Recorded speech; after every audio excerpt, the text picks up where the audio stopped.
Hello students, आज हम 16th chapter की सेकंड एक्सरसाइज स्टार्ट करेंगे। इस एक्सरसाइज को स्टार्ट करने से पहले चलिए कुछ मेन पॉइंट्स डिस्कस कर लेते हैं जो हम इस एक्सरसाइज में यूज करने वाले हैं। सबसे पहले है इवेंट। प्रोबेबिलिटी में इवेंट किसको बोलते हैं? यहां पर मैंने डेफिनेशन लिखी है उसकी।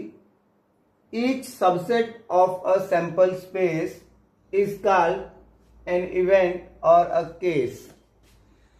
आप सैंपल स्पेस के बारे में फर्स्ट एक्सरसाइज में पढ़ चुके हैं। ये एक सेट है सैंपल स्पेस, ये आप जानते हैं। इस सेट का जो भी सबसेट आप लिख सकते हैं, ईच सबसेट, इसलिए लिखा गया है each subset of a sample space. उसके जितने भी सबसेट लिखे जा सकते हैं, हर सबसेट को हम कोई ना कोई इवेंट बोलते हैं। इवेंट के बाद हमारे पास उसके डिफरेंट टाइप्स आते हैं, डिफरेंट टाइप्स ऑफ इवेंट। सबसे पहला जो टाइप है इवेंट का वो है नल इवेंट। नल जिसके नाम से ही क्लियर है कि उसके अंदर कोई एलिमेंट नहीं होगा। सो उसकी डेफिनेशन पे आ जाइए। An event having no sample point is called null event. Second point पे चलते हैं। सेकेंड हमारे पास टाइप है इवेंट का श्योर इवेंट। श्योर उसके भी नाम से ही क्लियर है कि उसकी डेफिनेशन में क्या आने वाला है। The event which is sure to occur is said to be a sure event.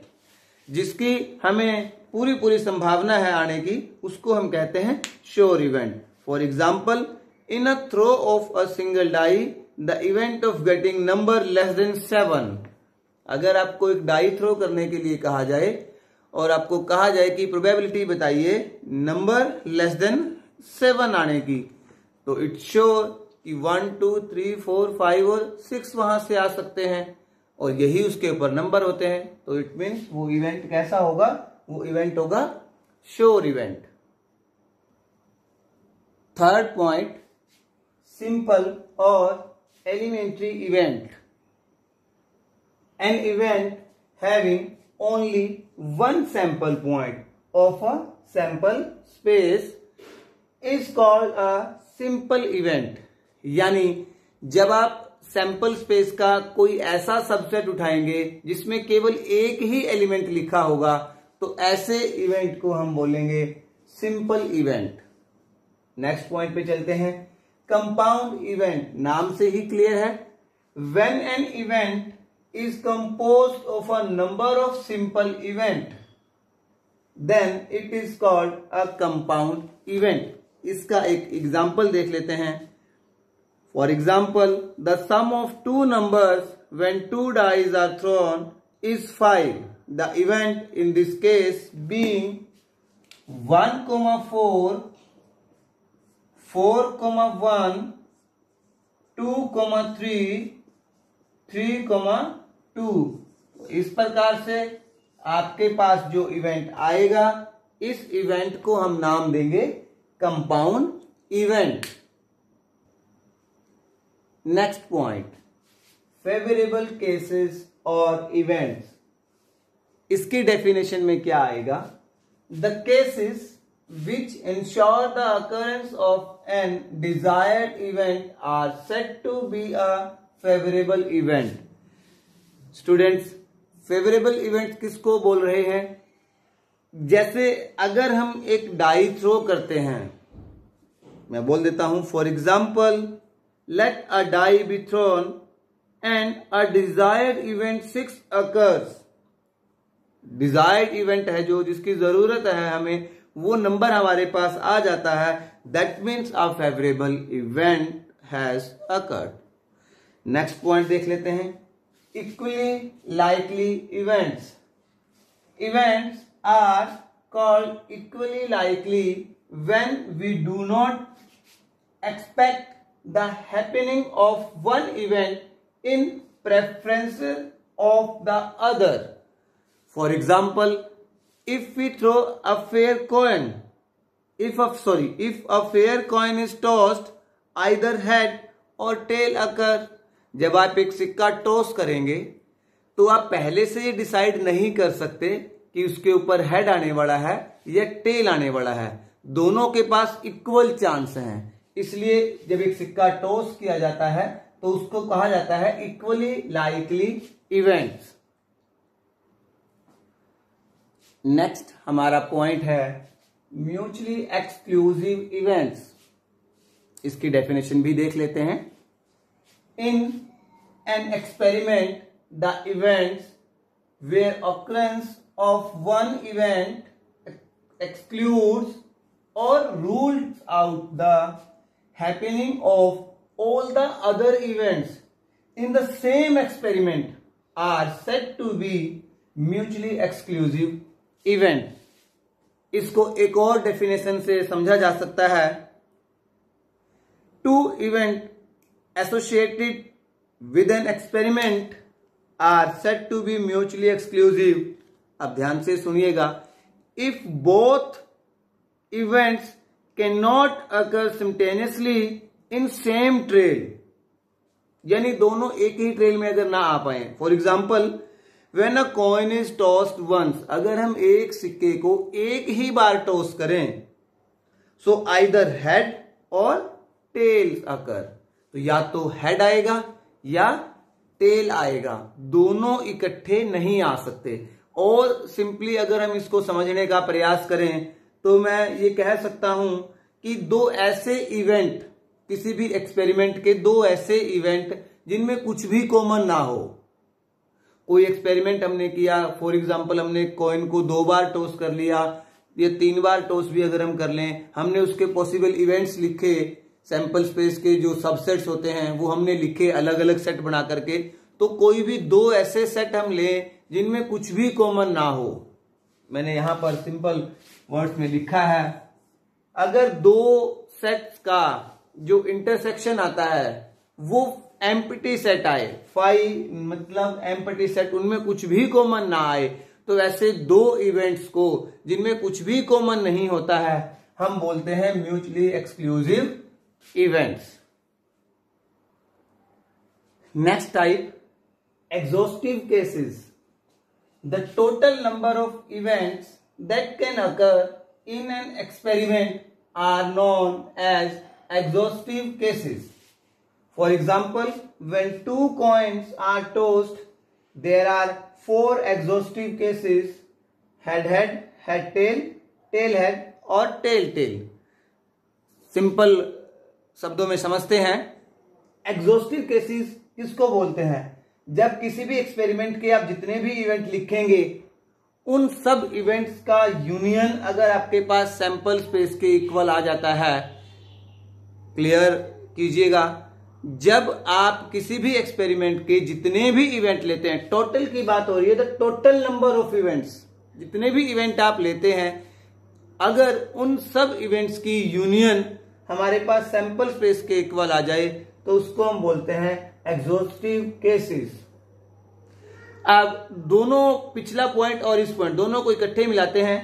अगर किसी भी एक्सपेरिमेंट के जो इवेंट आपके पास आए हैं उन सब की यूनियन सैंपल स्पेस के इक्वल जाती हो और उन सब की इंटरसेक्शन आपके पास फाई यानी एम्प्टी सेट आती हो, तो ऐसे इवेंट्स को हम बोलेंगे mutually exclusive and exhaustive cases, यानी वो दोनों कंबाइंड हो जाएंगे। तो एक ही क्वेश्चन में दोनों बातें भी पूछी जा सकती हैं, दोनों को अलग अलग करके भी पूछा जा सकता है और इकट्ठे भी पूछा जा सकता है। आइए स्टूडेंट एक्सरसाइज 16.2 स्टार्ट कर लेते हैं। फर्स्ट क्वेश्चन देखते हैं। A coin is tossed once, then if it turns up a head, a die is thrown once. If it turns up a tail, it is tossed twice more। क्या कहा गया है? एक सिक्का टॉस करने के लिए बोला गया कि सिक्का हमने टॉस किया, अगर हेड आता है तो उसके साथ हम डाई थ्रो करेंगे और अगर हमारे पास टेल आता है तो उस सिक्के को 2 बार और टॉस कर दिया जाएगा। क्वेश्चन देख लेते हैं क्या पूछे हैं। First part is the sample space S of the experiment. इस एक्सपेरिमेंट का सैंपल स्पेस लिखिए। तो देखिए सैंपल स्पेस लिख लेते हैं। हेड के साथ उसने कहा था कि हमें डाई को थ्रो करना है, तो हेड के साथ हमने क्या लिखा, डाई, H1, H2, 3, 4, 5 एंड 6। जब उसने कहा कि टेल आए, तो देखिए टेल आने के साथ, क्योंकि एक सिक्के को 2 बार टॉस और किया जाना है, तो जब एक सिक्के को हम 2 बार टॉस करते हैं तो टोटल जो इवेंट उसमें बनते हैं हमारे पास, जो उसके सैंपल पॉइंट हमारे पास बनते हैं, उसका फॉर्मूला होता है 2 to the power n, यानी 2 to the power 2 which is equal to 4। तो देखिए हमारे पास 4 और नए केस यहां पर बनेंगे, और उन चारों केसेस के साथ हम सबसे पहले क्या लिखेंगे, टेल लिखेंगे, क्योंकि ये चारों केस कब बनने हैं, जब एक सिक्के को टॉस करने पर हमारे पास टेल आएगा। तो टेल के साथ हमने दोनों टेल भी ले लिए, फिर टेल के साथ हमने टेल हेड, फिर टेल के साथ हमने लिया हेड टेल, और फिर टेल के साथ हमने लिए दोनों हेड। सेकेंड पॉइंट देख लेते हैं। The event A that exactly one head occurs. अब इसके सबसेट बनाने हैं जिनको हम इवेंट बोलेंगे, क्योंकि ये हमारे पास सैंपल स्पेस था। पहला उसने कहा जो इवेंट है उसमें आपने कौन से सैंपल पॉइंट लेने हैं, the event A that exactly one head occurs. तो एग्जैक्टली वन हेड किस किस में आया है, एक तो इन 6 के 6 पॉइंट्स में आया है, एक इसमें एग्जैक्टली वन हेड है, और एक इसमें एग्जैक्टली वन हेड है। तो हमने वो सारे के सारे सैंपल पॉइंट अलग से एक सेट बना करके उसमें लिख दिए। बी थर्ड पॉइंट है, the event b that at least 2 tails occur और a number greater than 4 occurs. उसने कहा कि 4 से बड़ा नंबर जिनमें आए, तो वो 2 सैंपल पॉइंट थे जिनमें 4 से बड़ा नंबर था, और कहा गया था एटलीस्ट 2 टेल। एटलीस्ट 2 टेल मतलब तीनों टेल भी हम लेंगे और 2 टेल्स वाले भी हम लेंगे। तो 2 टेल्स वाले जो तीनों टेल वाला ये हमारा सैंपल पॉइंट है, 2 टेल इसमें है और एक 2 टेल हमारे पास इसमें है। तो ये सभी हमने एक सेट में लिख दिए, उसका नाम दिया सेट बी, और ये क्वेश्चन नंबर 1 हमारा कंप्लीट हुआ। चलिए क्वेश्चन नंबर 2 देख लेते हैं। 2 dice are thrown and the sum of the numbers which come up on the dice is noted. Let us consider the following events associated with this experiment. A, the sum is even. तो A जो experiment है उसमें मैंने वो ordered pair लिए जिनका सम even आता है। 1 + 1 2 है, 1 + 3 4 है। आप चेक कर लीजिए, सारे मैंने वही सैंपल पॉइंट चूज किए हैं, वही ऑर्डर्ड पेयर मेरे पास है जिनका सम इवन आता है। B, the sum is a multiple of 3। B में ऑर्डर्ड पेयर इस हिसाब से लिए गए हैं जिनका जो सम है वो 3 का मल्टीपल आता है। C, the sum is less than 4। Check कर लीजिए, इनका सम जो है वो लेस देन 4 है। D, the sum is greater than 11। So greater than 11 केवल एक ही सैंपल पॉइंट आएगा, 6 + 6 12 आता है हमारे पास। अब क्वेश्चन चेक कर लेते हैं, इसने पूछा क्या है, which pair of these events are mutually exclusive event. आपको बताना है कि इन चारों में से कौन सा पेयर, म्यूचुअली एक्सक्लूसिव के लिए हमें पेयर चाहिएगा, हमें 2 इवेंट देखने हैं, तो आपको बताना है इनमें से कौन सा पेयर आपका म्यूचुअली एक्सक्लूसिव इवेंट बनता है। अब म्यूचुअली एक्सक्लूसिव की डेफिनेशन अभी हमने की थी, उसमें कहा गया था कि 2 सेट की इंटरसेक्शन अगर एम्पटी आती है, फाई अगर हमारे पास आता है, तो वो दोनों सेट कैसे कहे जाएंगे, म्यूचुअली एक्सक्लूसिव इवेंट कहे जाएंगे। सो देखिए पहला सेट है, इसमें 1 1 है, इसमें 1 1 नहीं है। आगे चेक करते हैं, 1 5 है हमारे पास ए में, और ये 1 5 हमारे पास बी में भी है, यानी ए और बी तो हमारे पास पेयर नहीं बनेगा जिनको हम म्यूचुअली एक्सक्लूसिव बोल सकें। फिर ए को सी के साथ देखते हैं, ए 1 1 है, सी में 1 1 है, ये भी नहीं बन सकता। डी में 6,6 है, ए में भी है, तो ए तो किसी के साथ भी पेयर नहीं बनाने वाला। फिर हमने बी को चेक किया, बी में बी ए के साथ तो बनेगा नहीं, ऑलरेडी चेक कर चुके हैं। बी को सी के साथ चेक करते हैं, 1,2 बी में भी है हमारे पास, और 1,2 हमारे पास सी में भी है, तो बी सी के साथ भी नहीं बनने वाला। बी में 6,6 है, डी में भी हमारे पास 6,6 है, तो बी और डी भी हमारे पास म्यूचुअली एक्सक्लूसिव नहीं आने वाले। अब देखते हैं सी और डी। सी में और डी में कुछ भी हमारे पास कॉमन नहीं है। दोनों की जो इंटरसेक्शन हमारे पास बनती है वो है 5, यानी इन दोनों की इंटरसेक्शन में कुछ भी पॉइंट हमारे पास कॉमन नहीं आने वाला, इसलिए इन दोनों सेट्स को, इन दोनों पेयर्स को हम बोलेंगे mutually exclusive event. Next question, question number 3 में 2 dice are rolled. A is the event that the sum of the numbers shown on the 2 dice is 5, and B is the event that at least one of the dice shows up 3. Are the two events A and B mutually exclusive? Number 1 question and 2 exhaustive cases. आपसे पहला जो event इसमें दिया गया था उसमें कहा गया था कि A जो इवेंट है उसमें जो सम है डाइस का वो 5 आना चाहिए। तो मैंने वही ऑर्डर पेयर लिए हैं सैंपल स्पेस में से, वो सैंपल इवेंट मैंने चूज किए जिनका सम कितना आया हुआ है 5। आप चेक कर सकते हैं। बी जो आपके पास इवेंट था उसमें कहा गया था कि दोनों डाइस में से एक, एटलीस्ट एक के ऊपर 3 होना चाहिए। दोनों के ऊपर भी हो सकता है, एटलीस्ट वर्ड का मतलब यही होता है कम से कम एक के ऊपर हो, दोनों के ऊपर भी आ सकता है। सो 3 1 3 2 3 3 दोनों के ऊपर आ गया, 3 4 3 5 3 6 और फिर मैंने इसको रिवर्स में लिख दिया 6 3 5 3 4 3 2 3 और 1 3। ये दोनों इवेंट जब हमने लिखे, अब क्वेश्चन देखिए 3rd में पूछा क्या गया है कि क्या ये दोनों इवेंट म्यूचुअली एक्सक्लूसिव है।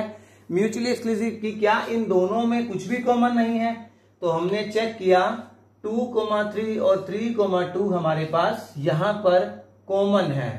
इट मीन्स पहला जो क्वेश्चन इसने पूछा था उसका आंसर हमारा होगा A and B are not mutually exclusive. Second जो पॉइंट इसने पूछा है वह है कि क्या ये दोनों एग्जॉस्टिव केस हैं। तो हमने देखा कि सैंपल स्पेस जो होता है, अगर हम 2 डाइस इकट्ठे थ्रो करते हैं तो सैंपल स्पेस के अंदर टोटल सैंपल पॉइंट 36 हमारे पास आते हैं, जबकि इन दोनों को देखने से ये पता चल रहा है कि ये 36 तो नहीं है। इट मीन्स दोनों की जो यूनियन है वो सैंपल स्पेस के भी इक्वल नहीं है, इसलिए ये एग्जॉस्टिव केस भी नहीं है। आइए क्वेश्चन नंबर 4 भी देख लेते हैं। From a group of 2 boys and 3 girls 2 children are selected at random. Describe the events. A, both selected children are girls. पहले मैंने सैंपल स्पेस लिख दिया, 2 हमारे पास बॉयज थे जिसको हमने डिनोट किया B1 और B2 से, और 3 हमारे पास गर्ल्स थी G1 G2 और G3 से हमने जिसको डिनोट कर लिया। तो सैंपल स्पेस हमारे सामने है। अब इवेंट देखते हैं। उसने कहा both selected children are girls. Both selected children are girls. तो देखिए 2 सिलेक्ट करने थे, 2 का था तो दोनों गर्ल्स, तो G1 G2 या G2 G3 या G1 G3 हमारे पास हो सकती हैं। उसके बाद सेकेंड जो उसने कहा the selected group consist of 1 boy and 1 girl. तो उसके हिसाब से हमने बी इवेंट लिख लिया। थर्ड उसने कहा था सी, एटलीस्ट 1 बॉय इज सिलेक्टेड। दोनों बॉयज भी सिलेक्ट हो सकते हैं और एटलीस्ट 1 मतलब एक बॉयज के साथ एक गर्ल भी सिलेक्ट की जा सकती है। तीनों हमने लिख लिए। अब क्वेश्चन देखते हैं। विच पेयर ऑफ इवेंट इज या आर म्यूचुअली एक्सक्लूसिव। कौन सा जो पेयर है वो म्यूचुअली एक्सक्लूसिव है। अब म्यूचुअली एक्सक्लूसिव के लिए क्या करना पड़ेगा, इन तीनों में से किसी 2 की जो इंटरसेक्शन है वो एम्प्टी सेट आना चाहिए, यानी इन तीनों में से किसी 2 में कुछ कॉमन नहीं होना चाहिए। सो पहले 2 को चेक कर लेते हैं। G1 G2 इसमें नहीं है, G2 G3 वो भी इसमें नहीं है, एंड G1 G3 ए और बी हम चेक कर रहे थे, B1 G1 बिल्कुल इसमें कुछ भी कॉमन नहीं है। तो it means A intersection B हमारे पास क्या आया, एम्प्टी। तो it means A and B are mutually exclusive. अब बी और सी देख लेते हैं। B1 G1 B1 G1 यहां तो कॉमन है, it means B and C are not mutually exclusive event. फिर ए और सी चेक कर लेते हैं। ए और सी यहां गर्ल्स के पेयर है, यहां पर कोई गर्ल्स का पेयर नहीं है, तो which implies A intersection C also equal to 5। That means A and C are also mutually exclusive event. So students, हमारा ये 16.2 एक्सरसाइज इस प्रकार कंप्लीट होती है। आप इसके एग्जाम्पल भी करके देखेंगे और अगर आपको कोई डाउट आएंगे तो आप थ्रू टू मैसेजेस या ऑडियो वीडियो कॉल्स के थ्रू आप पूछ